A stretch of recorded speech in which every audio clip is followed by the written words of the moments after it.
thinking to move left, like to the back, it's your rib cage moving. Quick, and slow. You can already record this. Okay.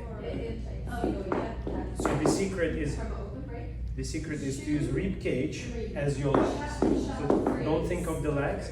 So for example, if you do in Rumba this step, how you call this step? Wait.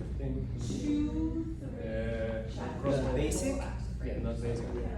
Fifth position break. Okay. Fifth position break in Rumba. So instead of thinking the leg going to the side, think your rib cage going to the rib cage. Then think, even you step back, send your rib cage diagonally side and forward. Rib cage, then leg, rib cage, rib cage. So you have rib and rib and rib. Quick, quick and slow. Quick and slow. Quick and slow, rather than legs or hips. Hips already better than legs, but the best, it's a body action. Quick and slow. Quick and slow. And let's do a new video.